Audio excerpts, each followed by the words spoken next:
Meet the 2023 Lexus RZ 450e. You can think of this all-electric SUV as sort of a gold-plated version of the Toyota BZ4X. The two are very closely related, though they are not the same. This Lexus is better in numerous ways, even though there is still a lot of room for improvement. When I reviewed the BZ4X last year, I found it to be a decent all-electric utility vehicle, though it is not a segment leader. Hyundai's eGMP cars are far better, as is the Ford Mustang Mach-E and probably even the Volkswagen ID.4. To me, this Toyota is an if I have to sort of vehicle from a company more enamored with hybrids than pure EVs. And unfortunately, some of that has seeped into the RZ 450e. But before we get to the details, let's take a look at this SUV's exterior. It's based on the eTNGA platform, just like the BZ4X and Subaru Solterra. Now that architecture incorporates high-strength steel, but here we have an aluminum hood, of course, to save weight. Popping this open, we will see there is no front trunk in this Lexus. It's not the end of the world, but a frunk is always nice to have, although I suppose you could always store your lunch on top of the power inverter to keep your ham sandwich nice and warm. Looking at the rest of this vehicle's styling, you can see it's very aggressive and angular, so it fits in with the broader Lexus lineup. They did not make the RZ look different just because it is an EV. So there you go, it fits in with the lineup. Otherwise, we have an optional $200 illuminated Lexus badge right here up front. This will light up and show that the vehicle is charging, which is nice to have at night. They've also incorporated the millimeter wave radar sensor behind the badge so they don't have some separate tacky little black box stuck on the bumper. Much cleaner look going this route. The RZ 450e is available in two trim levels. There's premium and luxury. This is the former, and they do come standard with 18-inch wheels, although this particular example rolls on the optional 20s. These wheels look fantastic on this vehicle. They go for $1,240, and they do not degrade the ride quality at all, but more on that in just a little bit. While I'm right here, let's pop the charging port door. I normally like to see the chargers on the front of the vehicle, but this is still a very good location for it. And I love the fact that they've got a little flapper door here that covers and protects the DC fast charging portion of the CCS outlet. Much nicer than what you get on a lot of Hyundai and Kia vehicles, where they have very cheap, very fiddly plastic plugs that are just a pain in the butt to use. Well done, Toyota. Moving rearward, this paint color is wonderful. This steely blue is called Ether. It costs $500 extra, and I think it looks absolutely fantastic on this vehicle, worth every penny. As for the door handles, they look like conventional pull-style handles, although they are not. Every time I go to get in, I yank on these, and nothing happens until I remember, oh yeah, there's a little E-switch on the backside that, of course, operates the electronic door latches. So just something to be aware of if you're going to purchase an RZ. And moving rearward, we can see the back end is sort of truncated, very angular, just like the front. And then the back glass, quite steeply raked, although there is no windshield wiper, which is a little bit disappointing. And then up top, we have these sort of fang-like protuberances that should help improve vehicle aerodynamics. Now, one last thing to talk about while we're at the rear of the vehicle. We do not have a frunk on the RZ. However, there's a very deep cargo well in here below the load floor, which is a great place to keep items out of sight, out of mind. So kind of makes up for not having a frunk. And there's one other silly thing I've got to mention, and that is the cargo cover. Normally these are made as cheaply as humanly possible, but this one is very substantial. Plus, as you can see, it folds in half, which is absolutely brilliant. It makes it much easier to store this thing either inside the vehicle or elsewhere when you're not using it. So kind of a silly little thing, but it's a very nice touch, so bravo Lexus for that. But anyway, that's a very quick look at the exterior of the RZ 450e. Let's hop inside because there's a lot more to talk about.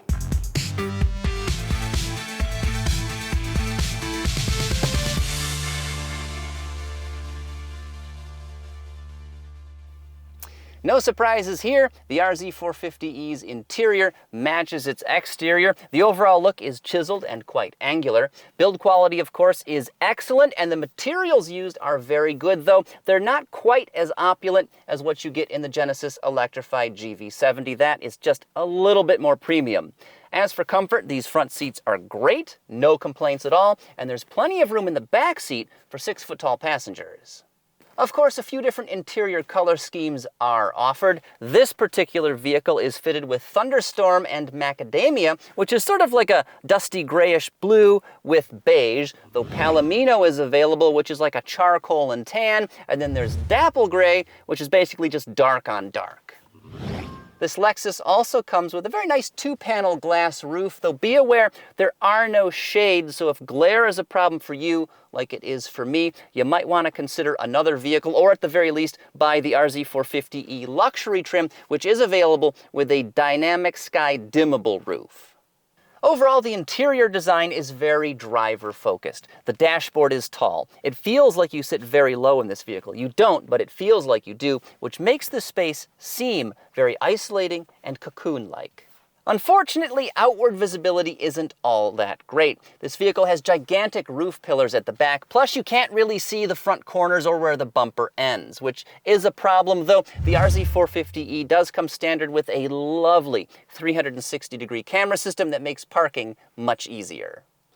It's impossible to miss, but we have a massive 14-inch touchscreen right on the dashboard, and of course it's angled toward the driver to make it much easier to see and reach. Now, the infotainment system that runs on here is fairly responsive and quite intuitive. There's actually a lot to like about it, and of course it handles myriad vehicle functions from climate control to adjusting the various drive modes. Now, I like this system, but the performance could be a little bit better. When you're here on the Maps app, pinching and zooming is a little bit janky, so I think they could do some work to smooth things out. What is interesting, though, is the volume knob, kind of a funny thing to point out, but it doesn't actually have detents. It just smoothly turns, which feels very premium.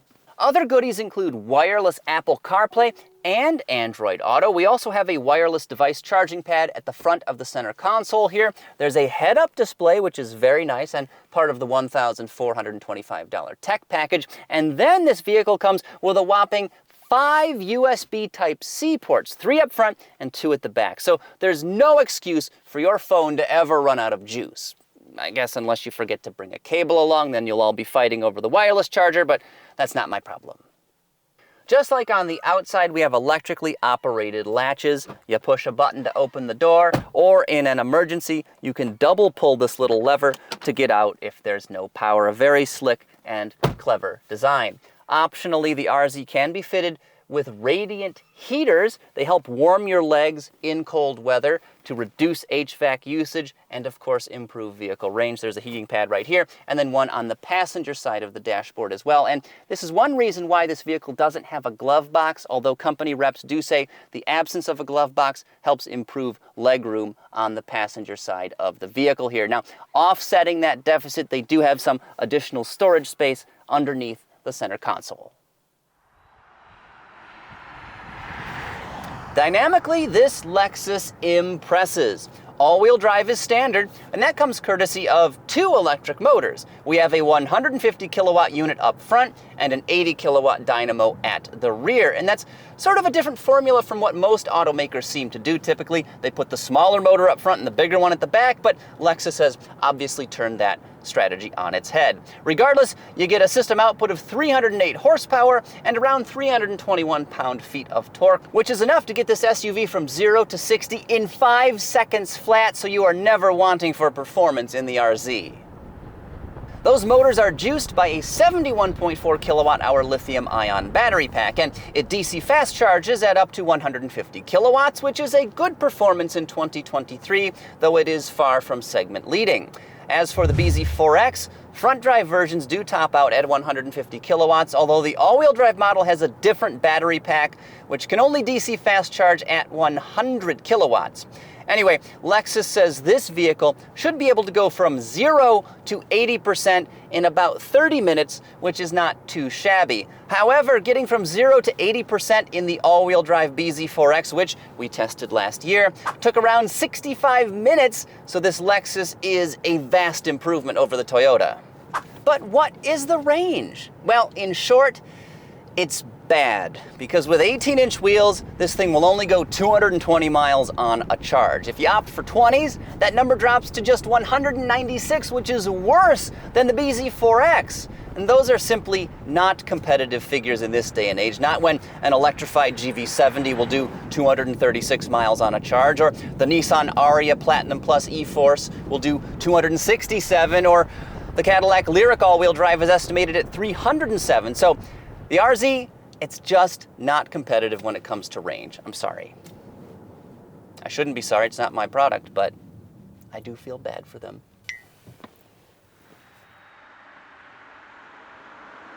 At least this Lexus drives well. The ride quality is excellent. Smooth but well controlled. There's no bounding over bumps, and of course there's minimal roadway harshness that percolates up into the cabin. The handling is secure as well. The steering feels quick and super refined. There's minimal body roll in corners, and you don't get any vibration or kickback through the wheel. Speaking of steering, at a future unspecified date, Lexus will offer the RZ with a yoke instead of a traditional steering wheel. Now think of a yoke as sort of like handlebars instead of a wheel, where the top and bottom are sort of cut off, and you can go lock to lock basically halfway one direction or the other. Vehicles equipped with the yoke will have an electronic steering system with no physical connection between the yoke and the front wheels. And the idea is that this electronic system will greatly enhance vehicle maneuverability at low speed, yet still keep it very stable at higher speed. So some very interesting benefits there, though it will be interesting to see how drivers take to having a steering yoke instead of a traditional wheel that everyone's used to and has seen for 100+ years.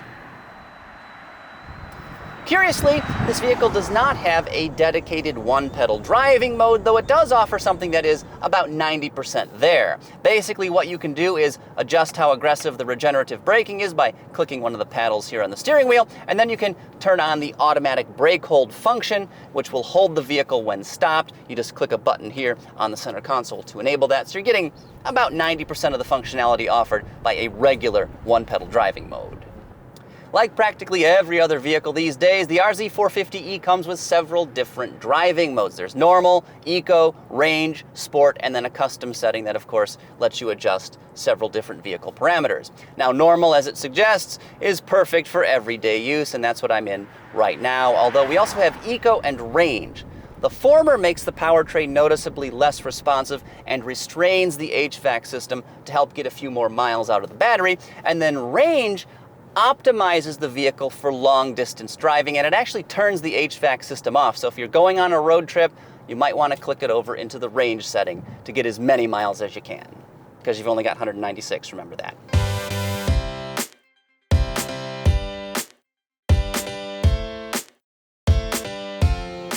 Next, we'll talk pricing, but first, let's recap some of the Lexus RZ450e's strengths and weaknesses.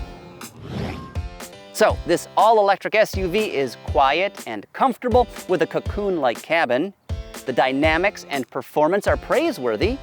Since this is a Toyota at heart, the RZ450e feels like quality and will likely last for generations.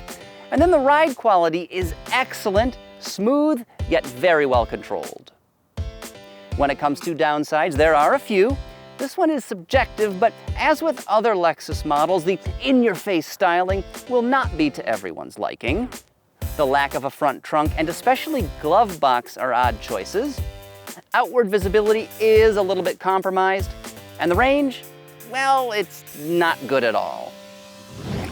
But what isn't objectionable is the price. This well-equipped premium model checks out for less than $64,000, which is not an unreasonable sum in 2023 for an all-electric luxury SUV from a blue-chip brand.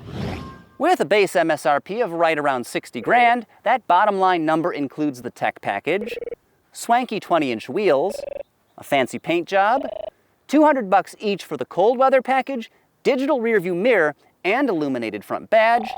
And lastly, there are optional radiant heaters. The 2023 Lexus RZ450e is unquestionably better than the Toyota bZ4X it is based on, but unfortunately, that is still not quite enough. This is a solid vehicle, but I don't think it's quite as compelling as the Genesis electrified GV70 or even the more mass-market Nissan Ariya. Both of those vehicles deliver more than you would expect, but this Lexus doesn't quite do the same.